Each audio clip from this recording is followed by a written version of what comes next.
नमस्कार, मैं consultant gynaecologist doctor प्रीति। आज हम बात करेंगे कि सक्सेसफुल इम्प्लांटेशन हो जाने के क्या क्या सिम्टम्स होते हैं, क्या लक्षण होते हैं जिससे कि यह पता चल पाए कि आप प्रेग्नेंट हो चुकी हैं। आपका जो फर्टिलाइज्ड एग है वह बच्चादानी में लग गया है।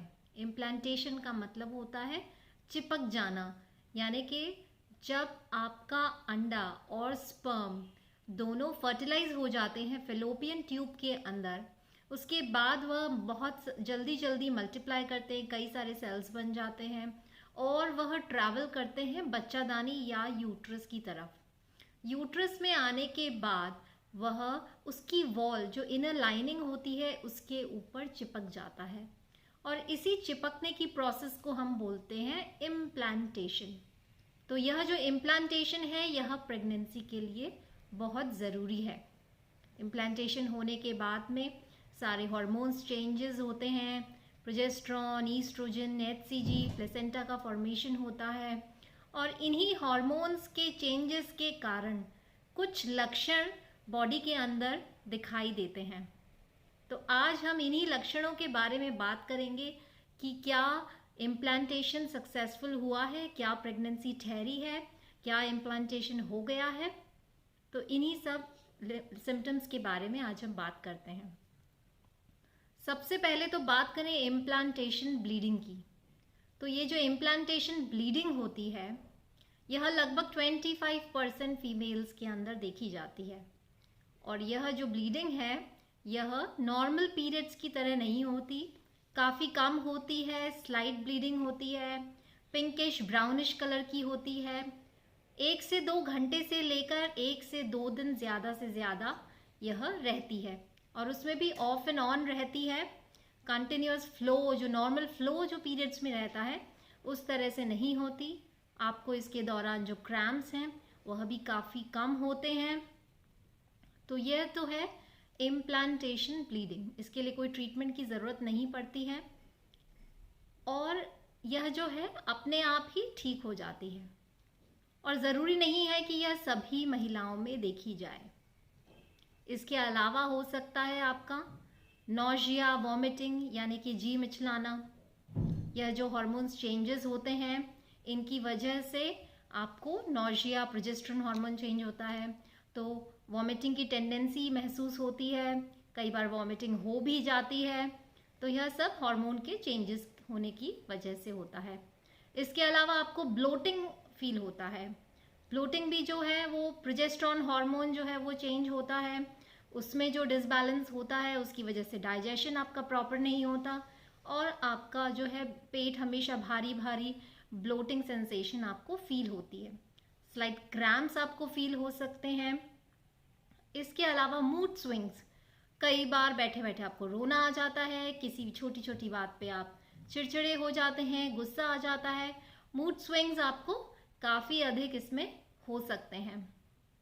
इसके अलावा ब्रेस्ट का एनलार्जमेंट हो सकता है, टेंडरनेस हो सकता है। टेंडरनेस यानी कोई चीज़ आप जब टच करते हैं तो आपको पेन महसूस होता है, हैवी हो जाते हैं, एनलार्जमेंट हो जाता है उनका और पेनफुल हो जाते हैं।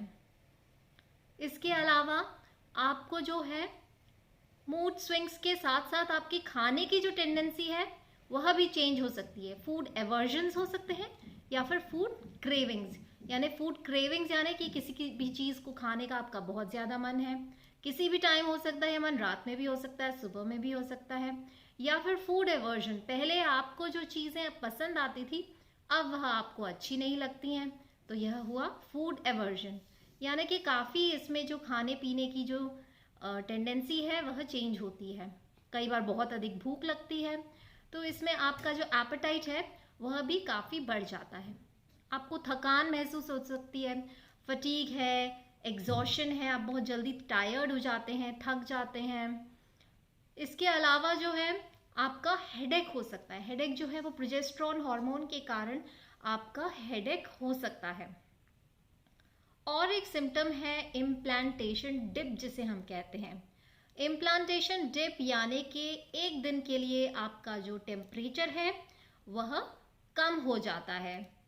अगर आप ओव्यूलेशन के लिए बेसल बॉडी टेम्परेचर अपना नाप रही हैं तो उससे आपको पता चलेगा कि एक दिन जस्ट पीरियड आने के थोड़ा पहले ही आपका जो टेम्परेचर है वह डाउन हो जाता है और उसके बाद में वापस वह अप हो जाता है। तो इस टेम्परेचर जो डिक्रीज होता है इसको हम बोलते हैं इम्प्लांटेशन डिप। तो ये कुछ ऐसे सिम्टम्स हैं, लेकिन ज़रूरी नहीं है कि आप में यह सब सिम्टम्स ही दिखाई दें। सब महिलाओं में कुछ सिम्टम्स भी हो सकते हैं, किसी महिलाओं में सभी सिम्टम्स हो सकते हैं और किसी महिला के अंदर कोई भी सिम्टम्स नहीं होता। तो यह टेंशन करने की बात नहीं है कि मेरे में सिम्टम्स, ये वाला सिम्टम नहीं आया, मेरे में ये लक्षण दिखाई नहीं दे रहा, या मुझे तो यह सब लक्षण दिखाई दे रहे हैं। तो आप इससे घबराने की बात नहीं है। अगर आप में ये सिम्टम्स सभी जो हैं या कुछ सिम्टम्स दिखाई नहीं देते हैं, पीरियड मिस होने पर आप यूरिन प्रेगनेंसी टेस्ट करें और उसके बाद अपने डॉक्टर से कंसल्ट करें। तो आशा करती हूँ यह जो सक्सेसफुल इम्प्लांटेशन के जो सिम्टम्स हैं, जो लक्षण हैं, आप यह जान पाए होंगे। और यह उन महिलाओं के लिए बहुत ज़रूरी है जो प्रेगनेंसी प्लान कर रही हैं या फिर जो फर्टिलिटी का ट्रीटमेंट ले रही हैं, क्योंकि ये सिम्टम्स के जानने के कारण अगर वह सतर्क रहेंगी तो अपना जो उनका जो ट्रीटमेंट चल रहा है, जो हार्मोनल सपोर्ट चल रहा है, उसको वो कंटिन्यू करेंगी। क्योंकि कई बार ऐसा होता है इम्प्लांटेशन ब्लीडिंग को महिलाएं पीरियड समझ लेती हैं, जबकि दोनों के अंदर काफ़ी अंतर होते हैं, काफ़ी डिफरेंसेस होते हैं। तो आप जब सतर्क रहेंगी, जब यह जान पाएंगी कि इम्प्लांटेशन ब्लीडिंग भी हो सकती है, तो उसके बाद आप कुछ दिन के बाद जब प्रेगनेंसी टेस्ट करेंगी तो ज़रूर वह पॉजिटिव आएगा। अब बात करते हैं कि अब नॉर्मल अगर इम्प्लांटेशन होता है, अब नॉर्मल इम्प्लांटेशन कब होगा? जब यह इम्प्लांटेशन जो है वह यूट्रस या बच्चेदानी में नहीं हो करके कहीं और हो जाएगा। यानी कि जो फर्टिलाइज्ड एम्ब्रियो होता है वह बच्चेदानी की तरफ ना आकर कभी वह ओवरी में चला जाता है, कभी वो फेलोपियन ट्यूब में ही रह जाता है और कभी वो बच्चेदानी को क्रॉस करके सर्विक्स में भी पहुंच जाता है।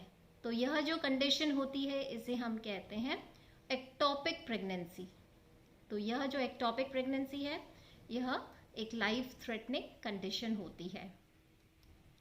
तो आशा करती हूँ आपको जो सक्सेसफुल इम्प्लांटेशन जो है उसके सिम्टम्स आपको पता लग गए होंगे, लक्षण आपको क्लियर हो गए होंगे।